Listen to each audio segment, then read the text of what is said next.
পাশে মানুষের সাথে আমরা আছি এই বাংলাতে। আপনারা দেখছেন সংবাদ শিরোনাম।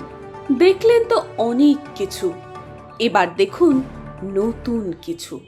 এটিডিএ নোটিশের পর তৃণমূলের দলীয় কার্যালয় ভাঙল তৃণমূলের কর্মীরাই। আসানসোল দুর্গাপুর উন্নয়ন পর্ষদের জমির ওপর শহরের প্রাণকেন্দ্র সিটি 22 নম্বর ওয়ার্ডে ছিল 2 নং ব্লক তৃণমূল কার্যালয়। আসানসোল দুর্গাপুর উন্নয়ন পর্ষদ নোটিশ দিতেই সেই কার্যালয় খুলে ফেলল তৃণমূলের স্থানীয় নেতৃত্ব। সম্প্রতি রাজ্যের মুখ্যমন্ত্রী মমতা বন্দ্যোপাধ্যায় কড়া নির্দেশ দিয়েছেন সরকারি জমি দখলদারীদের সরে যাওয়ার, অন্যথায় কড়া ব্যবস্থা নেওয়া হবে। মুখ্যমন্ত্রীর হুঁশিয়ারির পরেই আসানসোল দুর্গাপুর উন্নয়ন পর্ষদের জমির ওপর অবৈধভাবে গজিয়ে ওঠা বহু নির্মাণকারীদের 3 দিনের মধ্যে সরে যাওয়ার নোটিশও দেয়।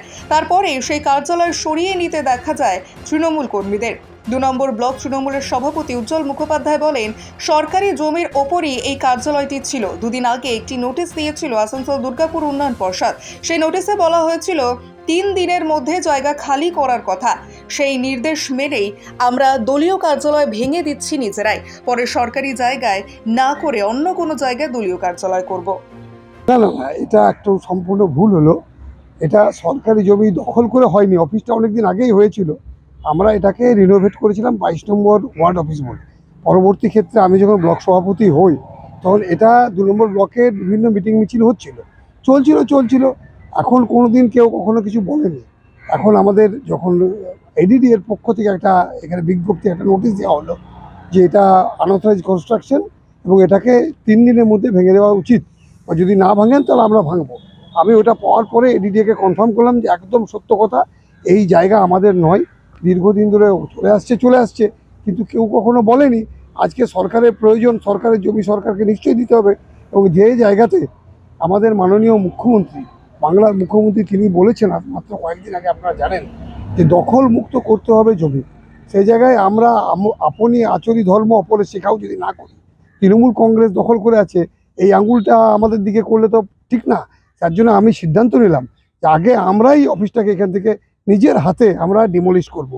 মুখ্যমন্ত্রীর বকাকেই কি এই না, মুখ্যমন্ত্রী আমাদের এবারে কোনো ইয়ে নাই। মুখ্যমন্ত্রী যেটা বলেছেন সেটা সার্বিক, ওটা পশ্চিমবাংলার দখল মুক্ত কথা বলেছেন। আমরা সেটা আমাদের এখানে এডিডিএ নিশ্চয়ই একটা নোটিশ দিয়েছেন, আমরা বুঝেছি। এই কথাটি অত্যন্ত গুরুত্বপূর্ণ কথা। আজকের দিনে পশ্চিমবাংলায় যেভাবে রাস্তাঘাট জবরদখল হচ্ছে, সরকারি জমি জবরদখল হচ্ছে, এর তো একটা বিহিত চাই। এবং আমরা সেখানে প্রথম তৃণমূল কংগ্রেসের অফিসটাকে আমরা নিজেরা এখান থেকে নিজেদের হাতে ডিমোলিশ করে সরকারের জমি সরকারকে ফিরিয়ে দিয়ে আমরা প্রমাণ করতে চাই যে আমরা সঠিক জায়গায় আছি এবং সরকারকে সর্বতভাবে আমরা সাহায্য করতে তৈরি আছি। কি কাজ হতো এই অফিসে কি হয়নি, এখানে আমাদের বিভিন্ন নির্বাচন, ধরুন আমাদের এটা 2 নম্বর ব্লকের অফিস বলে ফাংশন করছিল, তো এখানে আমাদের বিধানসভা নির্বাচন, পৌরসভা নির্বাচন, এখানে লোকসভা নির্বাচন, বিভিন্ন ব্লাড ডোনেশন ক্যাম্প হয়েছে, বিভিন্ন সময় বিভিন্ন ধরনের সবাই আমাদের এখানে এসেছেন। আমাদের এখানে যারা এসেছেন তাদের মধ্যে মূলত মন্ত্রী বলতে গেলে আমাদের এখানে প্রদীপ বাবু তো এসছেনই বিভিন্ন ফাংশনে, এখানে কীর্তি আজাদ ঝা উনিও এসছেন, আমাদের এমপি নরেন্দ্রনাথ চক্রবর্তী তিনিও এসছেন, বা পূর্ববর্তী যারা আমাদের পশ্চিম বর্ধমান জেলার নেতৃত্ব ছিলেন তারাও এখানে অনেক সময় বিভিন্ন সময় এসছেন। মানে এক কথায় বলতে গেলে দুর্গাপুর 2 নম্বর ব্লক তৃণমূল কংগ্রেসের অফিস হিসেবে একটা স্বীকৃত অফিসে যাদের আসার দরকার সকলে এসেছেন, সকলেই জানেন। কাজ আমরা করে নেবো, আমরা অফিস ভাড়া করে নেবো। এখন টেম্পোরারি আমার আসবাবপত্র যা ছিল, টিভি থেকে আরম্ভ করে চেয়ার টেবিল, এগুলো আমরা সরাচ্ছি এবং আমরা একটা কোনো ঘর ভাড়া নিয়ারেস্ট কোনো জায়গাতে করে নেবো এবং ঘর ভাড়াতেই আমরা চালাবো, কারণ আমরা সরকারি জমির উপরে করবো না। মানুষের পাশে মানুষের সাথে আমরা আছি এই বাংলাতে। আপনারা দেখছেন সংবাদ শিরোনাম। দেখলেন তো অনেক কিছু, এবার দেখুন নতুন কিছু।